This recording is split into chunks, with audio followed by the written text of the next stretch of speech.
Marine and wounding another today at California's Camp Pendleton Marine Corps Air Station is in custody.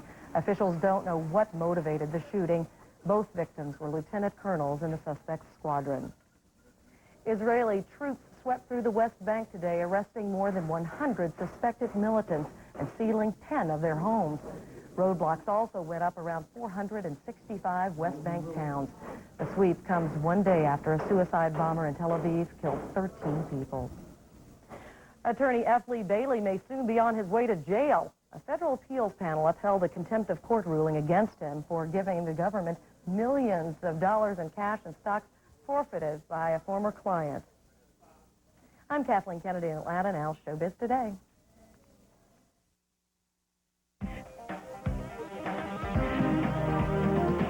I'm wearing teddies as we speak. You should too. Don't be afraid. Do an interview with something soft. Showbiz Today taps into Robin Williams' sensitive side. Her performance has seduced critics everywhere. We'll talk with the mighty Mira.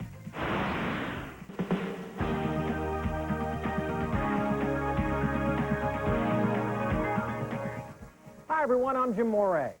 And I'm Lauren City. Jim, how would you feel if one of your daughters was actually nominated for an Oscar? I guess I'd have her buy me a car. But I suppose you're talking about actor Paul Sorvino and his Oscar-nominated daughter, Mira.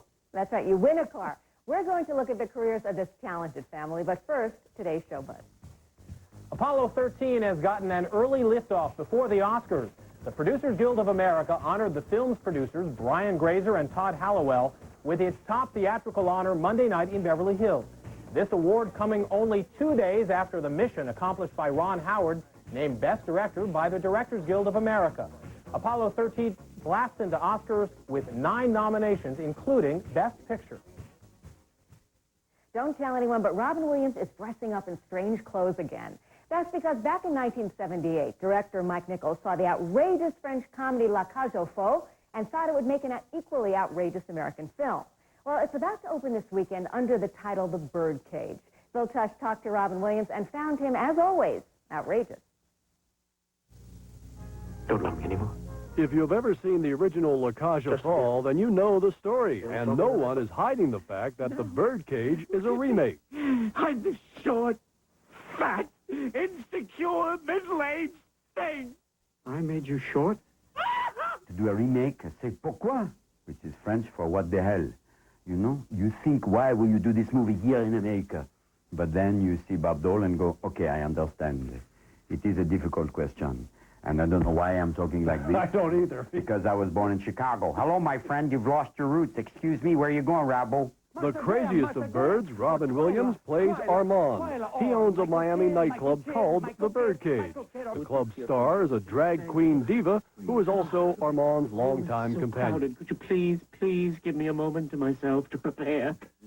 All is well in their world, that is until Armand's son announces his future in-laws are coming to meet them, and they wouldn't be happy finding their daughter's mother and father-in-law-to-be is a gay couple.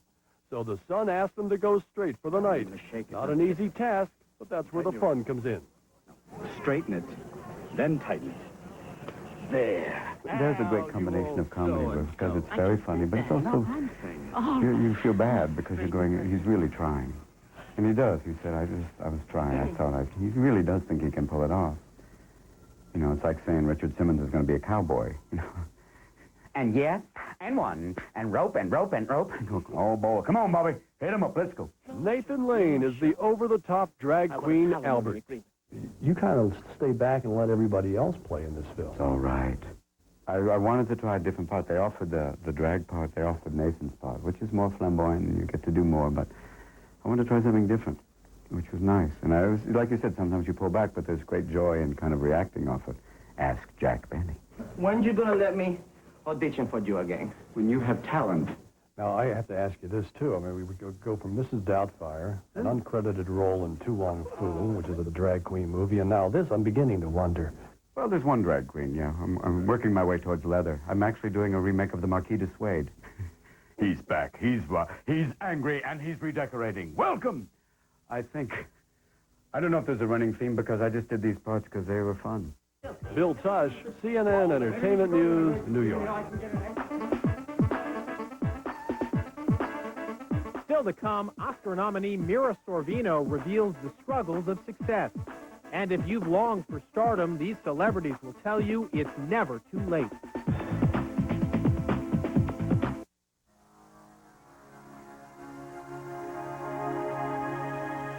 Well, the busiest city in the world is the calmest place on earth.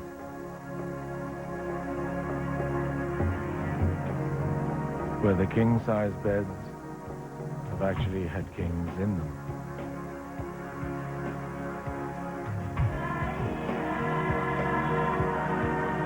Where meetings adjourn and revolutionary ideas are born. Where 18 hungry mouths are waiting to be fed. Where the sun shows up for work 350 days a year.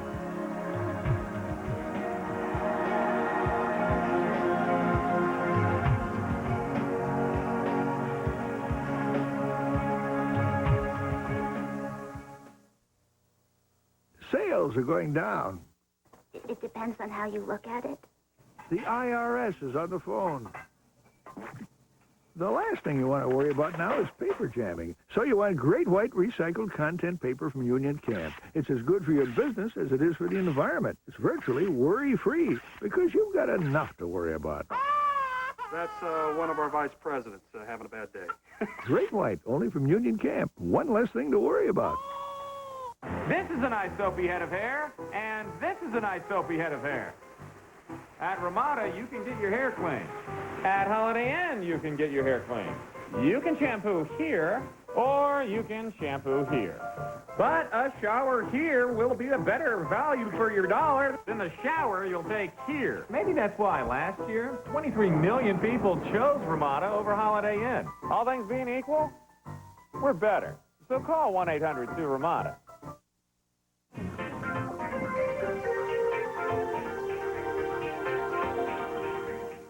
Mira Sorvino has become one of Hollywood's newest stars by playing a member of one of the oldest professions. Her role as a hooker has seduced critics and moviegoers and led to the crowding of her social calendar. Mira Sorvino in Mighty Aphrodite. When you think about Oscars, you think lifetime achievement at 65, maybe. You know, I never ever thought that this would happen so early in my career. Mira Sorvino is receiving critical acclaim at age 26 for her role in Woody Allen's Mighty Aphrodite. She finds the accolades ironic since merely landing the role of the quirky and kind-hearted prostitute was a dream come true. I would have taken it as just a walk-on. I mean, everybody wants to work with Woody. But when I finally did get the script in my hot little hands, the role just made me crack up. As I was reading, I just started laughing out loud in the middle of a room full of other people. I was like, ah! And I just, as it unfolded for me, I was like, I get to play this. This is my role. You're smart and bright, and you got away with words. For Mira, life in front of the camera is a family affair. Her father, actor Paul Sorvino, wept openly when his daughter was named Best Supporting Actress at this year's Golden Globe Awards. To have people respond to it in the amazingly warm way that they have and give me back, like, love, has blown me away. Even before the honors, the offers were rolling in. She recently starred on television with Alan Alda in Neil Simon's Jake's Women. She's currently in theaters in Beautiful Girls opposite Matt Dillon, whom she met during his Rumblefish days when she was 16 years old. He says, hey, relax. Let me buy you a beer. I was like, okay. He like goes over a beer. I'm like, Matt Dillon just bought me a beer. Matt Dillon just, I didn't even know what to do with it. I didn't even like the taste of beer, but the thrill that Matt Dillon had bought me a beer was huge. Soon, Sorvino may thrill audiences as Marilyn Monroe for an HBO original movie. Playing the late blonde bombshell has taught this Harvard graduate how to handle sudden success. She was really comfortable in that milieu. She loved the still camera. I never really realized that publicity was a big part of being an actor. If the critics are right, it's something Mira Sorvino needs to get used to. Fans can catch Mira Sorvino at the Oscars on March 25th and on HBO in Norma Jean and Maryland, May 18th. Mira Sorvino's father, Paul, made a career switch in late life, proving that it is never too late. And that goes for stars as well as the rest of us. Cynthia Tornquist has a look at some successful celebrities who followed their dreams long after most people had made theirs a reality or laid them to rest completely. Don't worry. Be happy. After 10 Grammy Awards, Bobby McFerrin was not worried about his career, but he wasn't sure how happy he was. I started getting lonely on stage, you know, and I also felt that musically I had reached a certain plateau, or I had sort of reached my limit. So as he approached his 40th birthday, McFerrin decided to try his hand at something slightly different. Conducting. He's currently leading orchestras across the United States and has released his first recording as conductor. You know, when you start something that late, I think it keeps you challenged and young, and vibrant. Drink that potion, and you'll never grow even 1 day older. Getting a late start is a challenge actress and model Isabella Rossellini can relate to. I started when generally your career should just be over. I started when I was 31, you know, to act. Death Becomes Her is one of a dozen films she's done over the last 10 years. I always felt by my mother at Ingrid Bergman that to do something else because that would be intolerable, for people would think that I'm so stupid to just be an actress. Estelle Harris has been acting in TV commercials since the 1970s, most recently seen in these AT&T ads. She always longed to appear in film and TV roles, but didn't get her big break till Seinfeld. Too bad you can't do that for a living. It's never too late for anything. If you're talented and you keep at it, you have a chance. Let's do a house cleaning. While some were finally breaking into TV and film, Paul Sorvino was looking to get out. He'll still take on a film role as he did in Nixon, but he's lightened his workload, walked away from a starring role in Law and Order, and headed for the stage as an opera singer. This is not a pipe dream. This is based on a lifetime of study and acknowledgement by professionals in the field of opera. Other late bloomers, John Mahoney, Frasier's dad, and Danny Aiello were 30-something when they headed for the Footlights, and K.T. Oslin and Bonnie Raitt both hit it big in their 40s. Let's give them something to talk about, babe. And for them and their fans, it's truly better late than never. Cynthia Tornquist, CNN Entertainment News, New York. Stick with us and find out why a film called Hate is getting all the hype, and hear from the voice behind a hound of the next Homeward Bound. Showbiz birthday wishes to actor Dean Stockwell, who makes his quantum leap to age 60. Action movie star Fred Williamson turns 58, and supermodel Nikki Taylor celebrates her 21st.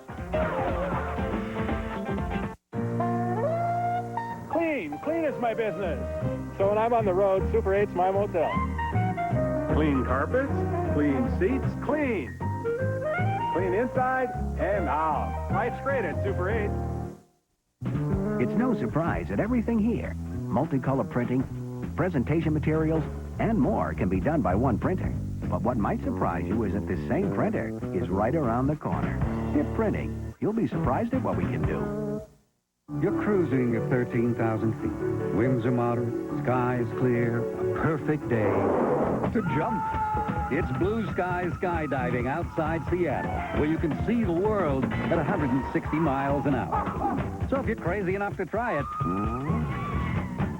make sure you're smart enough to bring your Visa card, because at Blue Skies, American Express just won't fly. By the way, they do insist you pay first. Visa, it's everywhere you want to be.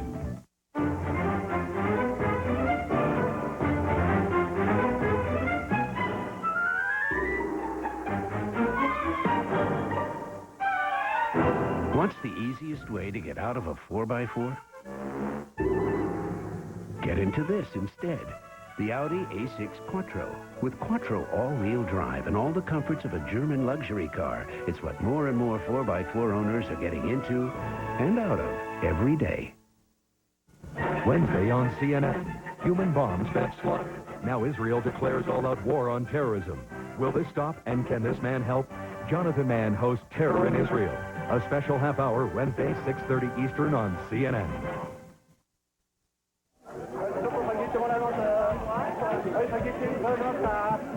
Thank you very much.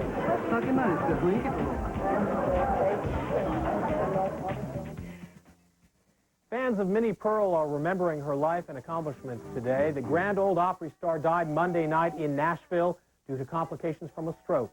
Minnie Pearl built a reputation on a $1.98 hat with a dangling price tag and a piercing howdy.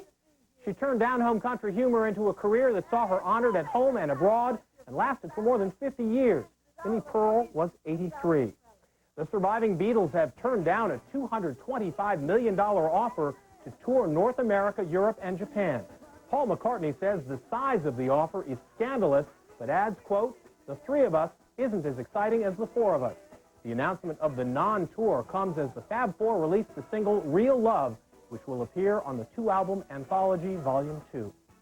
Two films about the darker side of life are playing at art houses this week. One is a French movie called Hate, which won a major prize at the Cannes Film Festival. The other is an English project called The Young Poisoner's Handbook. Sherry Dean has a story of both films. Tasteless, colorless, odorless, untraceable.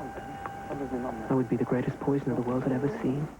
The outrageous true story of a 14-year-old English boy who was obsessed by poison has come to the screen with The Young Poisoner's Handbook. Director Benjamin Ross was a child when, in the early 1960s, the story of the teenager who had used his family to experiment with poisons broke in the press. It was a huge scandal because it had all sorts of implications for the release of mental patients, possibilities of rehabilitation, the checks that are put on people when they come out of secure hospitals, and the availability of poisons over the counter. No, not those that for Tom and Mark. I mean, Tom and Ron. I'll take sugar. Don't have one then. The film had a successful run in England, despite the fact that it explores the society's problems. What has been the reaction of people to this story and your comment on society? Well, it's fairly provocative. The reactions have been very extreme, and people seem to either very, very much approve of it or are very disturbed by it. It's certainly the opposite of a feel-good movie. I would call it a feel-bad movie. Another confrontational film is Hate, which examines police brutality and the way the masses react to such aggression. As long as you get rich and poor and the police in the middle, you have police brutality, so it's worldwide, yeah, it's universal. Set in a housing project in the suburbs of Paris, the story focuses on three young men who have a friend that has been beaten to near death while being questioned by an officer. The tension rises when one of the victim's friends finds a stray gun. We don't portray the cops as you know, 100% bad and 100% racist. Some of them are bad, some of them are racist, some of them are trying to do good things. It's the same with the youth. You have good kids and you have, you know, stupid kids. Hate has been critically acclaimed and won its young director, Matthew Kasovitz, the Best Director prize at the 1995 Cannes Film Festival. Sherry Dean, CNN Entertainment News, New York. Among the new products for your kids this week are a feature film called Homeward Bound 2, Captain Visual's Big Book of Balloon Art, and Space Cases on Nickelodeon.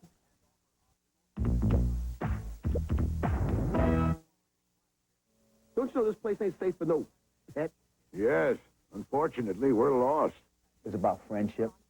It's about, like I play one of the street dogs. They're these country dogs. They come from different worlds and really dealing with prejudice, you know, prejudging people. See, through animals and through comedy, you can get away with a lot of stuff that it doesn't look like you're hammering somebody over the head with it. This is a story about a little boy named Peter, just like you. Kids who watch Peter and the Wolf will come away from it, I hope, loving the music. But more than that, they'll come away loving the spirit of adventure and the potential of their own imagination. Handling the engineering. Rosie, Borba, standing in tactical. Ready, take navigation. Basically, I'm a leader, and I lead before I look, for the most part. The other kids, they follow me, and we get into situations, but then towards the end, we always kind of find a way to settle things out, you know, where it works out for the best. Don't go away or you'll miss something absolutely fabulous. And join us tomorrow for our trip to Fargo.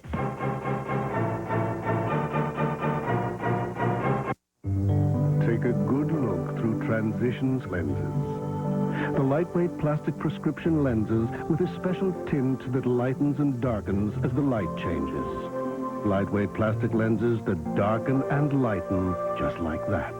It's comfort you can see, day or night, outside or inside. Ask for Transitions lenses. Call 1-800-680-6700 for the Transitions Lenses Eye Care professional near you. Your ability to think, to mentally focus, remember detail. It helps you get more things accomplished in your day, in your life. It's also why new ginkgoba is one of the most important natural supplements today. Ginkgoba's been shown in clinical tests to help improve mental performance, sharpen concentration, and improve your memory. Imagine a supplement that actually helps you think better.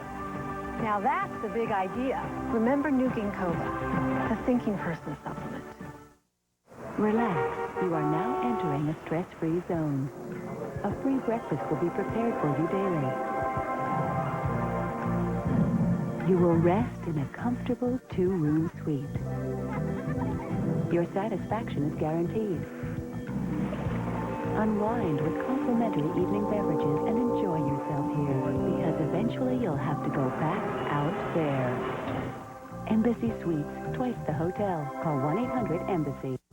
We matched a hard-hitting former prosecutor with a tough-as-nails defense attorney. Together, they take a provocative look at today's most compelling cases. Greta Van Susteren and Roger Cossack. Burden of Proof.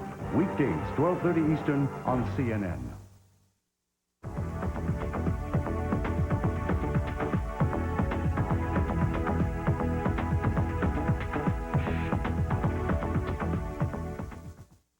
Tammy Alexander, the constant companion and fiancée of TV star Kelsey Grammer, will be featured in Playboy next month. Alexander posed for the nude pictures way back in 1990 when she reportedly wanted to be a playmate, but those pictures were never printed. Kelsey has had past dealings with Playboy himself as host of a jazz festival at Hugh Hefner's mansion. ABC has reached an agreement with Carsey Warner Productions to bring back the Roseanne sitcom for a 9th season.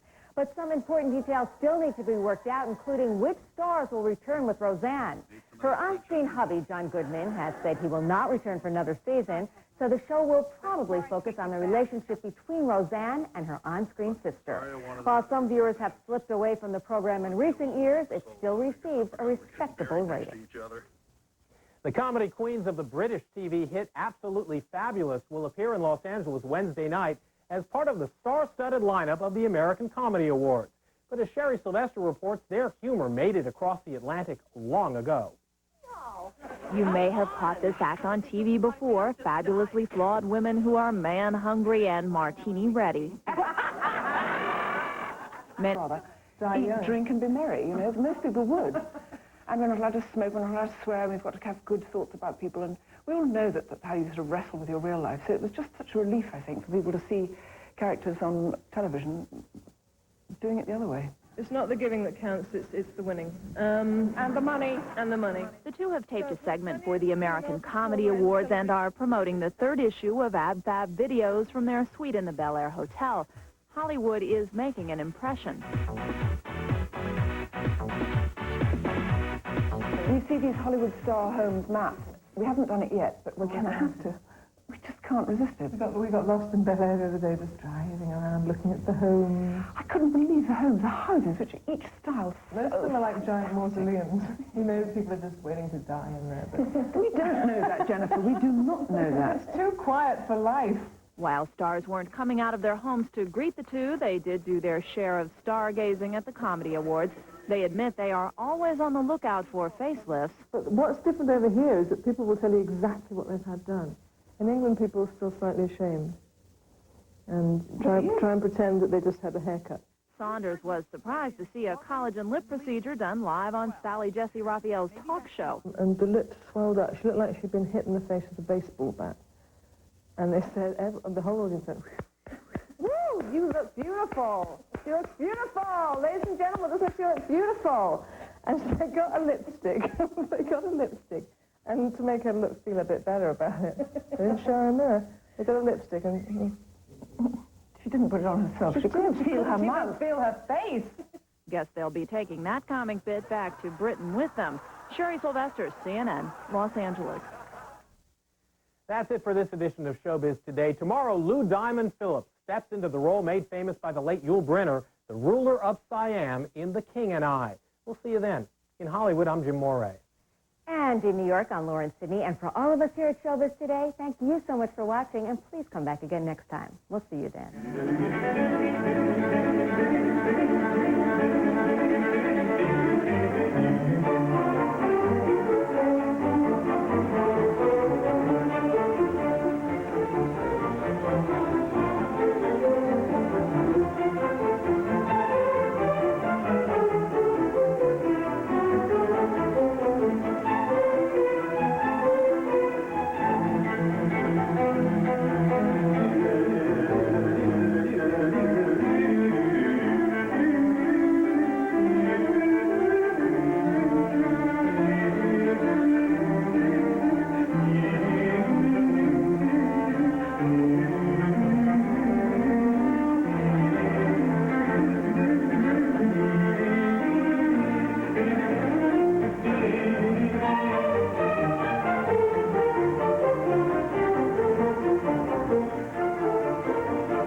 Wednesday night on Larry King Live, the Soviet Union's last president wants to be Russia's next president, Mikhail Gorbachev. Wednesday night, 9 Eastern on CNN.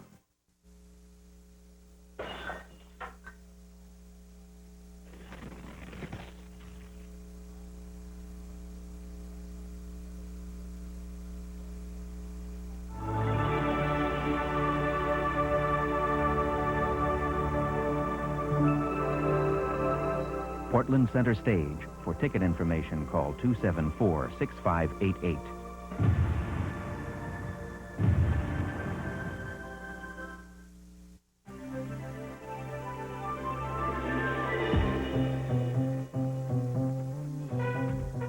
Tune in TCI this March for TBS's celebration of sheer animal magnetism.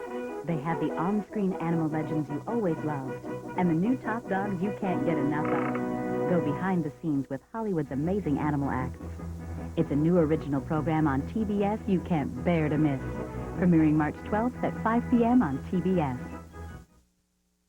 At 21, he was the undisputed heavyweight champion of the world. Now, Mike Tyson wants to be undisputed champion again. He wants to unify the title. He begins against newly crowned WBC champion Frank Bruno. Is Tyson ready? One thing's for sure. Bruno versus Tyson. Heavyweight Championship. Saturday, March 16th, live on pay-per-view. Bruno-Tyson fight, Saturday, March 16th, live, 6 p.m. on TCI pay-per-view. Tune in TCI pay-per-view and meet 5 men who must find a myth. A spook story. Criminals tell their kids at night. Before it destroys them all. Stephen Baldwin, Gabriel Byrne, Benicio del Toro, Chaz Palminteri.